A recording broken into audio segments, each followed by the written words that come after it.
preview, obviously I would have picked my altar server up here at the top. The name of the report, it's always going to default to your church's or program's name, and then the name of the report. Because you never used to be able to name those. Yeah, so you have to hit a copy first. Copy first, to be able to do it. Okay. And then you can name a copy, and that's going to be what shows up on the top of the report.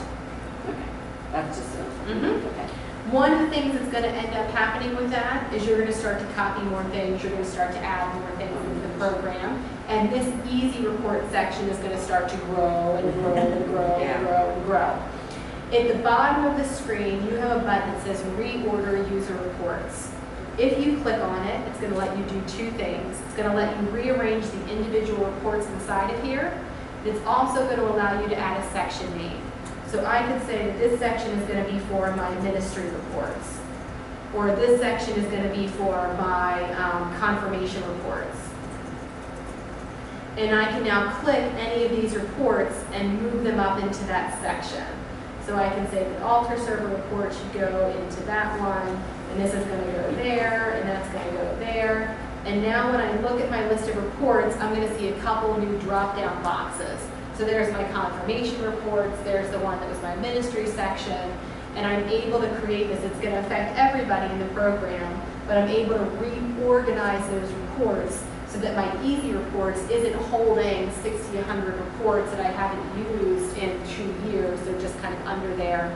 I usually create a report section called old reports, that anything that I'm not sure if it's even going to get used, but it might possibly get used down the road, I just click and drag it up into there. And that way I don't have to scroll past it or look at it, and I'm not accidentally picking the wrong report when I need to go and print something out. So that was quick listing, then I hit copy. You would just hit any report that I want to copy, I click on the name, Copy down at the bottom, and then I change the name box. And then if I want to change where it's at in my list, I hit the reorder user report No, button. when you said I can name it all the Oh yeah. I click on the name of the report that I want to copy. Right. I hit the copy button, Okay. and when I hit next, I can change the name of the report. So it's on the overview screen where we can change that name. Are there other questions about the program in general or reports? Well, can we do something with tuition and fees? Okay. Because I don't understand that. Okay. Yay! With the tuition and fee information, the first thing you have to make sure of is that you have a fund set up. And that's going to be done underneath of the administration button, and then underneath of your fund setup button. So the fund setup is where we go in to fill in our general fund information. So if you're thinking about this like a class schedule, this is our class schedule section that we're in underneath of here. So I have a fund. That fund is going to have a fund identifier, a fund number, and it's going to have periods that are associated with that. So I'm adding in my new period. I'm just going to set up a 13 in here because that's the area to be going into. So 13, and it's from 8:13 to 7:14. So that's the range for my fund, and they can't overlap. So typically they're going to run from, sometimes it's even starting in March, depending on when we're collecting the registration fees. Sometimes it's May, sometimes it's June or August, whatever for you guys. Down in here, we want to have at least 3 activities. We want to have a charge activity, which is my formation tuition due, a payment activity, which is my formation tuition payment, and a balance activity, which is my formation tuition balance. They don't have to have these exact names, but they do need to have these functions: a charge, and a payment, and a balance. Once I have my fund set up, on my individual families, I can fill in tuition and fee information. I can either use a quick posting process to assign it to them, or I can come in individually and set up that information. So if this family has Fund 313, I can type in a payment or a charge down here at the bottom.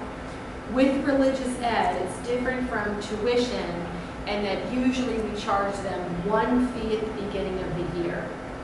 For some programs, all they want to do is record whether or not somebody paid. They're not looking to put in a balance, they're just looking to say, on such and such a date, there was a payment of formation and it was $100, it was check 1, 2, 3, 4. That's all I want. And people either paid or they didn't pay. So I'm writing a report to see people whose grand total paid is equal to 0 or is greater than 0. Other programs have people that make partial payments, and they want to be able to calculate a balance off of that. So I could say 8113 formation tuition due of $150. And now the program knows this family still owes $50 because I have a due of 150, a paid of 100, and if I look at their recap screen now, I have a balance of 50. So I'm able to either just put in a payment or to put a charge in with a payment associated and calculate a balance off of that. That's new, because we never had, you say fund use. There is no funds in religious ed on the formation one. There is. You just may not have ever set up a fund. Well, I mean, why would you need more than one fund? I guess I'm asking. They're only paying tuition. It's not like in church. Some places they'll have a separate fund for sacrament prep fees. So if you see funds used over here, this is the fund number that's associated with it. In the formation, they have their fund number called 3. We never did that. It might be called 1, or they may just have never set up a fund. In some places they'll have a fund for sacrament prep fees, a fund for book fees, a fund for registration fees. Some will have that all lumped into one fund. Some don't do funds at all. So you want to go to administration and fund setup to create a fund, and then you can assign that back to your families. And it's going to depend if you would want to do charges or if you would just want to do payments. And what some places do is for people who've paid in full, they just put a payment. For people who have made a partial payment, they'll put in a due amount and the payment so that they can see that Can you there's do that still like the balance. Lenten appeal in a way like we used to do, like we The did? exact same way that you would do the Lenten appeal. That's what I do. So I'm kind of familiar with making the total is 150. Then I go down and do pledge. They made a payment of $10. It's the exact same process. Okay. So, and you can do that through the quick posting process to do Right, that. that's how I did it, right. If you have all of your families set up in the program, so everybody's registered, I could go in to quick postings, and I could go into post family fees, and I could say anybody where the fam number of students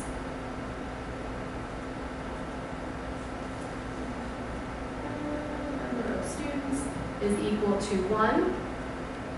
And for anybody where the number of students is equal to 1, assign them a fee, 8113 for fund 313, a formation tuition due, and $150. And anybody that has 1 kid is going to get that fee. And then I can say, yes, I want to enter another fee. Anybody whose number of kids is equal to 2, they're going to get a fee of $250. And then it's going to apply that fee of $250 to all of my 2-kid families. And then anybody that has a number of students is greater than or equal to 3, assign them a fee of $300.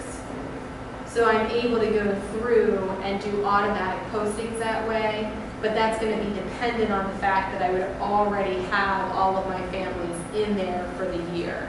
So if I'm doing it as they're registering, I'm typically entering it in right on their screen. If I'm doing it at the end of my registration after everybody's already registered, I can do those quick postings to assign it back to them. So it just depends on which end I'm coming at from, which way I would end up doing that. Would there be a way to show, like we have a set fee, but we also offer scholarships, or? is there a way- Underneath of your fund setup, you would have another type of activity in here. The one that I have by default is catechist tuition credit, but I could also add in scholarship or discount or whatever it is that I would want to call it, and my function type would be a credit. And so it comes in different as a payment, but it still affects that balance the same way. But I'm able to reflect, this is how much I charged you, this is how much you paid, this is how much you received. Change that name to catechist to scholarship fund? Oh, yeah, whatever you Okay. want to. And I can just hit insert here. So if I wanted to leave that one, I can hit insert. And I don't want to back up or use a predefined group. And I can say that this is a scholarship credit. And I'm going to choose a function of credit. Okay. And then when I go back over to my families, I can, the same way that I would post a payment to them, I can come into my Avid family and say they received a scholarship credit of, $25 or whatever it is, whatever amount, and that's gonna come off of my recap. So I can see, here's my dues, here's my payments, here's my credit, here's my balance, and it comes off the same way with that. Does that make sense? Yeah. And so it's a matter of getting that setup screen right in order to get the rest of that part into there. Are there other questions that we have? Can we then include like a balance due on the registration letter? It Or depends, like well, family the family schedule letter is Yeah. going to be based off of family information. What you would have to do is include the family information on a tuition letter. Because finances, you have to run them out of the tuition and fee report section. But I could take one of the financial statements that's here, such as a statement of charges, return coupon, whatever one it is that I would want to use. And I can modify these however I want. I could take that letter and I could insert insert list and fan schedule and pop that right together. So I would want to put the family information on the financial report as opposed to the financial information on the family report, because the family report doesn't have the right options for being able to do financial stuff. Does the financial report list like the running total for the family or is it by Yep. student? For the family. So because tuition is done by family as opposed to by student, so it would do for the family. And when you run a financial report, it's going to ask you for the date range that you want to use, which we would need to be able to distinguish between this year's tuition and last year's tuition. So I could say 8/1/2013 through 7/31/2014 and fund number 3. And if I look at the Abbott family,